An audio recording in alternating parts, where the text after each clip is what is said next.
Hello again, everybody, and welcome to another edition of Brown's Latest. This is the place where you can not only come and see a big orange helmet, you can also get the latest news involving our favorite team, the Cleveland Browns. I'm Dave Grendzynski. I host it all. Some people call me Grizzer, and I like to thank you for joining us on today's show. Now, I also need to thank everybody who has liked our previous episodes, who has subscribed to the channel. When we get to 9,000, the fit is out. We'll bring a new one in just for one show. Everybody who has scanned, I got it right, the QR code, and become a member of the Browns Latest Dog Pound, and everybody who gets their comments in the viewer comment section, because without that, we wouldn't have this show. All of the topics that we will cover today and discuss were inspired by you, by the viewer comments. I went and I read them and I look at them and I pull them off to the side. I go, that's going to be a topic someday when we do a viewer comment only show. And today is one of those days. It's Labor Day weekend. Let's mix it up. All right. The first viewer inspired topic includes talk of the youth movement at one of the most critical positions on our team. The end of an era in Cleveland means we may finally have something to look forward to this season. Also, why Shadur Sanders is playing chess as he continues to develop into a starting NFL quarterback. And then down in the viewer comments, one of the Browns' most recent pickups was a Pro Football Focus star in the preseason. But first, viewer comment inspired topic day has commenced. And the first one comes from Jack Gautier 5624. Says, I can't believe they released Strong. I can. Oh, Jack. I mean, he had just run his course. I mean, even last year, he just did nothing for us. This is a youth movement among the Browns. And yes, it is a critical position. But at this point, Jerome Ford is your crafty veteran. But he's in a contract year, so he's motivated. So it was supposed to be Judkins, Sampson, and Ford. So they went out and got the Rocket. Now, I will tell you that the Rocket is also another one of these Pro Football Focus. He had some great numbers for Pro Football Focus. Rocket Sanders, for some reason, all of a sudden, they're acting like he's going to save the running game. I don't get it. But give me Judkins all day before the Rocket. Unless you're going to go back in time and get me Rocket Ismail. No, Sampson, he just was never going to be part of it. We were talking about it for weeks. I kept saying I'm over it, and I would be surprised if he made the team, and he didn't. It just doesn't fit into that youth movement in these skill positions. Look at Deontay Johnson out of the wide. This is more of a youth movement, man. We're going young, low money contracts, grow the talent. That's where we're at on all of this. Now, end of an era. Holy Schmidt, says Snoop Patrol TV. He says, I hope he works out. Schmidt will be crazy. Yeah. Again, we gave Dusty Hopkins got a bag, and we said, sorry, we're going with the guy who's never kicked a field goal in the NFL. He's a little younger, and he's a lot cheaper.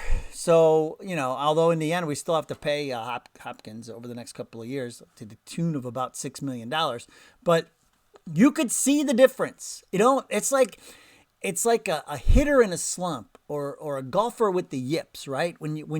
If the mental game is gone, it's gone. And to try and get that back is so much harder. And it's like we talked about before. You can't think. Don't think, just do. And to me, and I think the Browns saw it too, Dustin Hopkins was just thinking too much when he was out there. And it was resulting in misses. Now we got Andre Schmidt, who kicks with confidence. I mean, I like everything I see. So we have something to look forward to now with Andre Schmidt. And let's just hope the move pays off. I think it was the right move to make. He was so shaky, Dusty Hopkins. Great in 2023, got himself paid. But a lot of times these guys get paid and they're like, all right. Maybe they don't care enough. I don't know. I'm not saying that what Dusty Hopkins did, but because we loved him. He actually lived next door to my really good friend's dad in Westlake for a short time. They were neighbors, and they would chat it up at the mailbox and stuff. So I love Dusty Hopkins. He was nice to my man's dad. If you're nice to my guy's dad, then you're good with me. So we wish Dusty Hopkins well, but wish all the best for Holy Schmidt. Now, this is a great one. Chestnut checkers is what this topic is called. And it comes from C.A. Anderson, 6653. Or you could go Canderson, 6653, who says, Shadur made the 53-man roster. Now, in his words, I have time. I have time to learn different defensive schemes. I have time to learn from the vets in the room. He also said he has never had the chance to just sit and learn because he has always had to produce, and he exceeded those expectations. Love this young man, and I know he is going to cook when it's time. Chess, not checkers. It's because chess, you have to sit there and think and calculate your moves and, and kind of look at the big picture, look at the whole board. Where checkers, you're just boop, boop, boop, boop, boop. We used to play checkers all the time, but then we got into chess, like in 7th grade. Loved playing chess. My brother got really good at it, my twin. But, don't really play much chess anymore. Every once in a while, played with the kids a little bit. But I digress. Shadur has the right attitude. I mean, he's saying there's been a couple of things he said over the course of the last week. I mean, he is QB3, but that is a great point that Canderson brought up. The fact that he's never had to sit and learn before. He was always just thrusted right into, the starting role and said, okay, carry our team. So this is a little different. You get to the NFL and, the game's faster. The guys are bigger. Everybody's good. So it's okay. You got to learn. You got to learn to adjust. That's why I like our rookies to just sit and learn for a little while, just to adjust to everything. Plus the life outside of football too, it's an adjustment. There's no more school and homework and this and that and all this other stuff. You're on your own. You're making, you're getting paid, and you got more free time on your hands. Like, there's a lot to juggle, and so that's one of the things I think we forget about with these rookies sometimes is, they're pretty much they're kids, man. For when they come into this league. And there's a lot of responsibility and a lot of things to learn. And if a quarterback in the NFL, that is the toughest position in sports and also the most important. So you got to make sure you're set up to win. Now, always set up to win are the viewer comments. We are now into the viewer comment portion of the program. And we'll begin with my man, Benny Briscoe, not Lenny Briscoe from Law & Order. Benny Briscoe, 84, who says, I never even knew Shiloh was an option. Hell yeah, bring him in. We need corners desperately. Remember we said, why not kick the tires on Shiloh? He's out there, bring him in. He was all for it. But here's the thing. Jarek Bernard Converse, the guy we got from the Jets, in the preseason, he was phenomenal, according to PFF.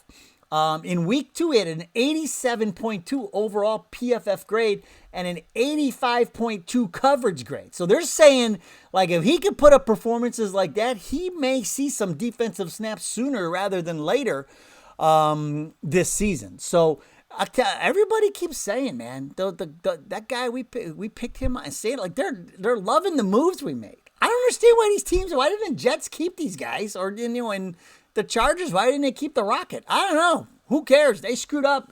We got them. Steven Savage, U7F, says, you're not all there, bud. Talking about me.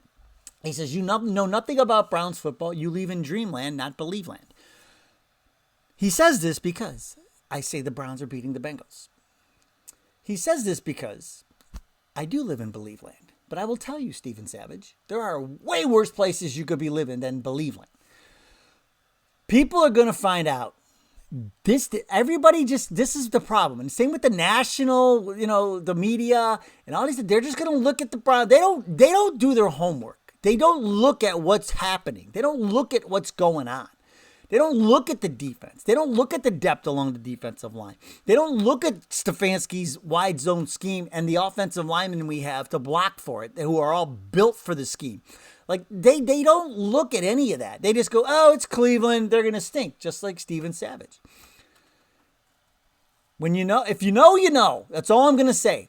I'm telling you, this team, I will be surprised if this team doesn't surprise this season. That's where I'm at. That's where I'm living.